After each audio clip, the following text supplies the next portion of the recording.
Sinasabing ang bansa na ito ang may pinakamalapit na lugar kung distansya mula sa buwan ng ating pag-uusapan. Ngunit ito nga ba ay may katotohanan? Ang kahangahangang lugar na ito ay matatagpuan sa Ecuador. Isang bansa na hindi lamang nag-aalok ng magagandang tanawin, kundi mga bagay na hindi pangkaraniwan na dito mo lamang mararanasan. Kaya samahan niyo akong lakbayin ng bansa na ito at alamin ang mga nakakaintrigang mga bagay na magpapahanga sa iyo.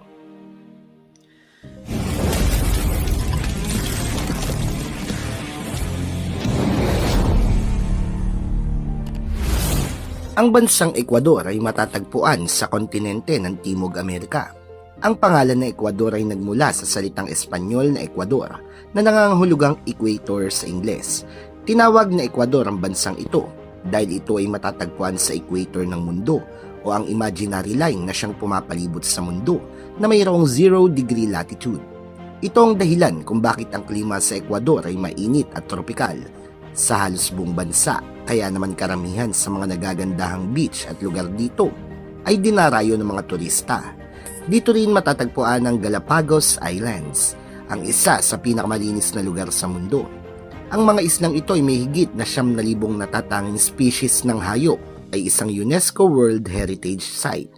Maaari kang makatagpo ng mga higanting pagong, ligaw na marine iguanas, penguin at sea lion na kaswal na nakikihalubilo sa mga tao.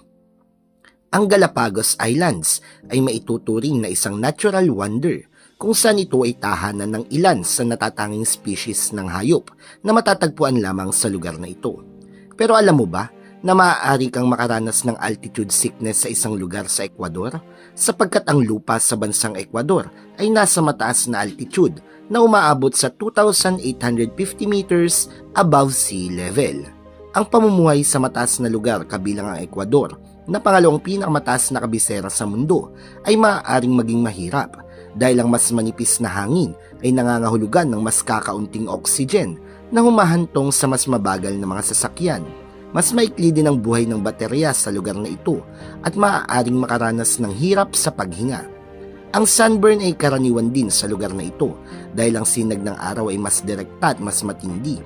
Kaya ang sunburn ay isang karaniwang problema, kaya mahalagang mag-ingat tulad ng pagsusuot ng sunscreen, pamprotektang damit at paghahanap ng lilim sa mga oras na mataas ang sikat ng araw upang mabawasan ang panganib ng pinsala sa balat. Pero bago natin alamin kung ito nga bang bansang pinakamalapit sa buwan, ay panoorin muna natin ng ilan sa mga nakakamanghang bagay na maaaring maranasan. Sa Quito, ang capital city ng Ecuador, maraming turista ang pumupunta rito para subukan lamang maglakad sa isang kulay dilaw na linya. Pero ilang hakbang pa lamang ay tila hirap na silang makalakad habang ang iba ay nabubuwal at natutumba. Ano nga bang mayroon sa linya na ito at dinarayo ng mga turista? Panoorin naman ang video na ito kung saan makikita ang ilang turista na sinusubukang patayuin ang isang itlog sa ibabaw ng isang pako. Ang posisyon ng pako ay nasa tapat mismo ng dilaw na guhit at tila walang kahirap-hirap ang mga turista na patayuin ang itlog. Siguradong naranasan mo na ang magbuhos ng tubig sa lababo at mapansin ang pag-ikot nito. Pero sa isang eksperimento na makikita sa video ay tila sumasalungat ito sa ating nakasanayan. Sa una ay makikita ang isang lababo na inilagay sa sentro ng guhit at makikitang hindi umiikot ang tubig at diretso lamang ito sa pagbagsak. Pero nang subukang ibahin ang lokasyon ng lababo ay makikita ang pagkakaroon ng vortex effect at umikot ang tubig sa kanang direksyon. Muling inilipat ng pwesto ang lababo at makikita na sa kaliwang direksyon naman umikot ang tubig. Pero ano nga ba ang dahilan sa kakaibang pangyayari na ito? Ito'y walang iba kundi sa guhit na ito na inyong nakikita. Ang guhit na ito ang nagsisilbing marka kung saan dito dumadaan ang equator o ang imaginary line na humahati sa mundo sa northern at southern hemisphere. Ang ginawang eksperimento sa lababo na may tubig ay may kinalaman sa Coriolis effect. Ang Coriolis effect ay isang fenomena na dulot ng pag-ikot ng ating mundo na siyang nakakaapekto sa iba't ibang mga bagay tulad ng pag-agos ng karagatan at mga weather patterns tulad ng mga bagyo. Pinaliliit nito ang mga bagay na gumagalaw, kabilang ang hangin at tubig, saka ang direksyon kapag nasa Northern Hemisphere at sa kaliwa naman kapag nasa Southern Hemisphere. Pero bakit nga ba hindi nagkakaroon ng vortex effect ang tubig habang ito'y nasa tapat ng equator line? Kung siyensyang pagbabatayan ay napakalakas ng Coriolis effect sa North at South Pole at unti-unti naman itong humihina o halos wala habang papalapit sa equator, dahilan kung bakit hindi nagkakaroon ng vortex effect ang tubig dito. Ito rin ang dahilan kung bakit nagagawa nilang patayuin ang itlog sa ibabaw ng pako. Ang pagtawid naman sa linyang ito ay may paliwanag din.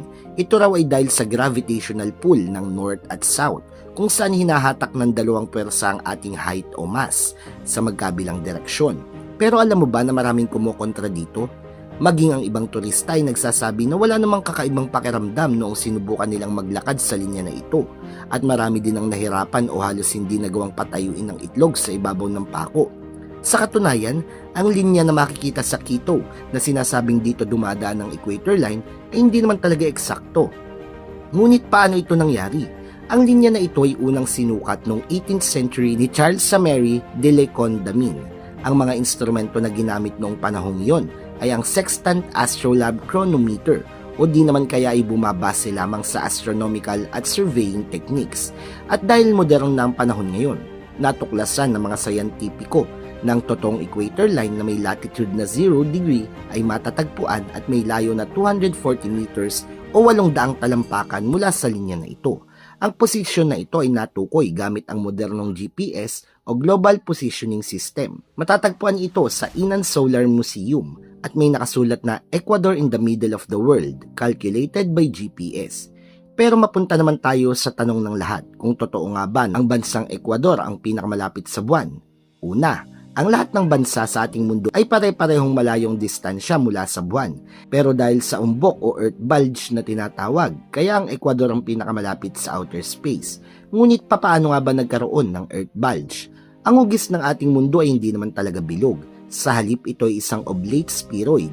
Ibig sabihin ito'y bahagyang flat sa North at South Pole at nakaumbok naman sa equator o ang tinatawag na earth bulge. Ang earth bulge o ang umbok na ito ay dahil sa pag-ikot ng ating mundo na siyang lumilika ng centrifugal force na nagpapataas ng equatorial radius kumpara sa polar radiation. Pangalawa, hindi ang buong Ecuador ang sinasabing pinakamalapit sa buwan, kundi ang Mount Chimborazo, ang bundok na pinakamataas sa lugar na ito, at nangangahulugan ito na kung susubukan mong tumayo sa tuktok ng Mount Chimborazo, ay ito na ang pinakamalayong distansya mula sa sentro ng ating mundo. Kaya kung sa technical na usapan, ay masasabi natin na ang tuktok ng Mount Chimborazo ang pinakamalapit sa outer space sapagkat ito nga ay matatagpuan sa equator, kung saan dito rin matatagpuan ang earth bulge, pero hindi ito nangangahulugan na mas malapit ka sa buwan. Sa literal na kahulugan at isa pa sa laki ng ating mundo ay halos pare-pareho lamang tayo ng distansya mula sa buwan, dahil ang aktual na distansya sa pagitan ng Mount Chimborazo at ang buwan ay napakalayo at hindi maaaring sabihing napakalapit. Ang buwan ay mayroong 3,844 km na layo mula sa Earth at walang anumang lugar dito sa mundo kabilang ang tuktok ng Mount Chimborazo ang masasabing malapit sa buwan. Kaya ang mga larawan at video na inyong napapanood ay maaaring edited lamang, katulad na lamang ng video na ito na nag-viral, kung saan makikita ang buwan na unti-unting tumatakip sa araw. Naging viral ang video na ito at umabot ng milyon-milyong views, pero ang katotohanan ay isa lamang itong CGI o Computer Generated Imagery na ipinost ng isang Ukrainian computer graphic artist na si Alex Sipev. Marami mang pangyayari sa Ecuador na pinapaboran ng siyensya, ay may ilang mga bagay din naman na tila hindi kumbinsido ang iba. Gayunpaman, dinarayo pa din ng bansang ito ng milyong-milyong turista bawat taon. Hindi dahil sa kakaibang pangyayari na ito, kundi dahil sa natural at likas na ganda ng bansang Ecuador. At dito nga nagtatapos ang video natin ngayong araw na ito. Nawa ay marami kayong natutunan. Hanggang sa muli at kita-kits tayo sa ating mga susunod pang mga videos.